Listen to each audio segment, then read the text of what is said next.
Welcome to the Knuckleheads of Liberty.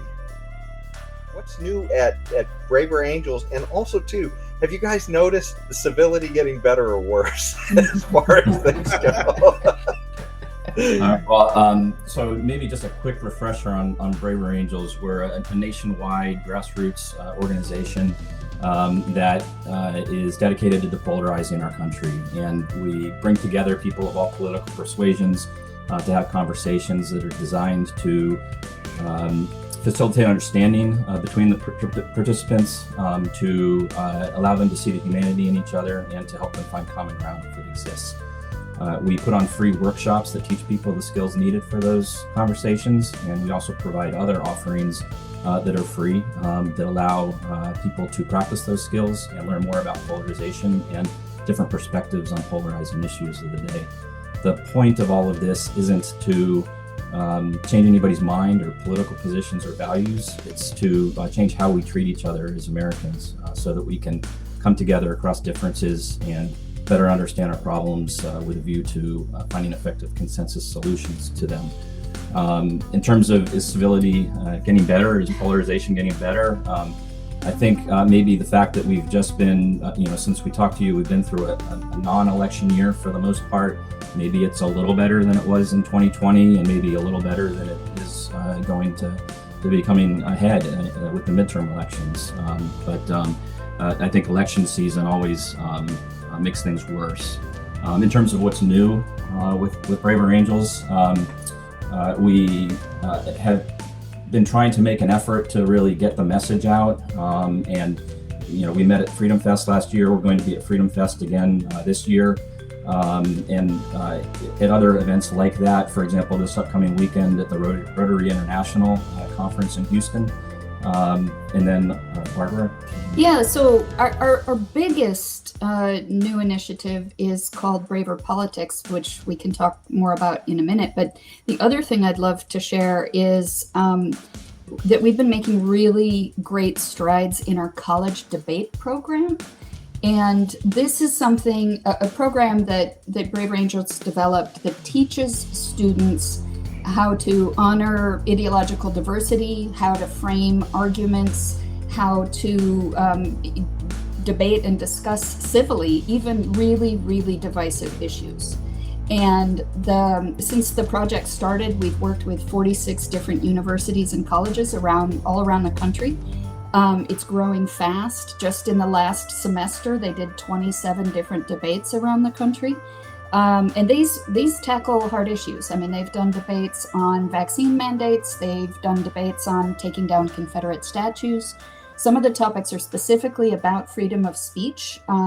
Students have picked topics like, should universities be allowed to deplatform controversial speakers, for example? And there's such a hunger for this. The program's growing really, really quickly, and there's a growing list of universities that are wanting a long-term partnership with the program. So we're really, really proud about that. So just out of curiosity, I mean, I know you guys were on before and we spoke. We had a very good conversation the first time, and I didn't ask this question. Where did the name come from, Braver Angels? Well, the organization started out after the 2016 election, and at that time it was called Better Angels, after the Abraham Lincoln quote about the better angels of our nature. Oh, just a second, Barbara, too. James, can you throw up the website, too, just so as we're talking, we can show it, because it's a perfect segue. They got a picture of Abraham Lincoln right there on the website. Yes. Yeah, and it was about 2 years ago that they changed the name from Better Angels to Braver Angels, in part because, in acknowledgement that in today's hyper-polarized, toxic environment, it takes a certain amount of courage to do this work. So that's where we landed on Braver Angels. Oh, I see. Well, you brought up the debates at the college, and one of the things I guess that I'm curious about is what are the challenges behind that? I mean, as far as were the colleges reaching out to you guys, or were you guys reaching out to the colleges? And is there specific groups that need to be talked to, I guess, more than others to make this happen? I'm just kind of curious how the mechanics of that goes. And Well, sorry. if I could extend this, excuse me 1 second. If I could extend Jason's question just a little bit, I think there's a very big issue of free speech issue about free speech ongoing on the college campuses right now. So in context of Jason's question, how is that interplaying in the work that you guys are doing? Like I said, there's a lot of hunger for this, the program, and Braver Angels is partnered with ACTA, the American Council on Trustees and Alumni, and Bridge USA. So those three organizations together have worked with the curriculum that Braver Angels developed to put on these workshops or these debates, and they typically partner with a specific faculty member at a given university, but they really work with the students themselves to shape and lead and run the debate.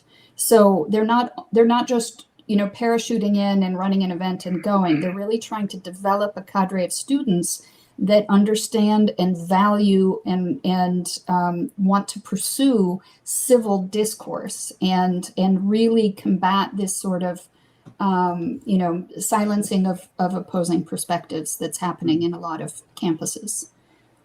So you guys do you guys ever run into issues of free speech issues on the campuses? Do you guys personally or some of the people who are working with you guys run into these issues?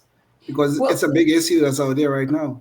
Yeah, I think it's a recognition of what a big issue it is that has prompted the level of interest that this program has garnered.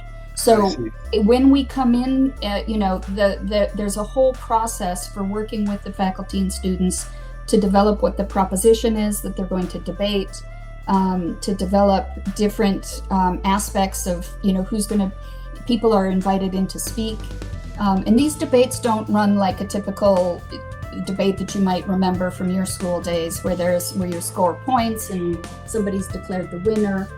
There's a structure to the debates that have people speaking for and against, and participants who are listening to the debate also have an opportunity to speak after they've heard the initial arguments, and they might speak for or against propositions or ask questions of clarification and so on. So it's structured in a way to keep the conversation going and to have a real sharing of ideas rather than devolving into shouting each other down. I'll also just add, when we've spoken on campuses as Braver Angels ambassadors, it's not atypical for us to get pushback from students. In fact, I've had pushback from my own kids on this, that aren't there some issues that really should just be off the table, and you shouldn't talk to people about those things, and people who want to talk about those things from different perspectives shouldn't get a hearing. So we are dealing with that kind of a dynamic on campus, and that's, as Barbara said, that's why we think it's so important to have this kind of a program. It's staying on the issues of the campuses, I find it so unusual where these institutions of learning, where you're supposed to develop your ideas and develop your mind and wrap your head around all the differences within our society, this is the place, this is the center of the attacks upon free speech that is ongoing. So I really do wonder the kind of work you guys are doing, which is quite great as far as I can tell. I really wonder how you guys have been received on the campuses where these sort of attacks are ongoing. I think probably on campus, just like in the wider society, most people aren't illiberal, but the loudest people, the people who are sucking up all the oxygen, unfortunately are too often. And so at the same time, you might have people on campuses who are against what we're trying to accomplish, with depolarization, with more civility, with more open dialogue. There are a lot of people who are thirsting for it. Yes. When we go out and talk to people, we really find we're pushing on an open door. And I think that's probably the same on campus. There's a lot of people who want this, even if there's some who don't. Life, liberty, and the pursuit of happiness, always and forever.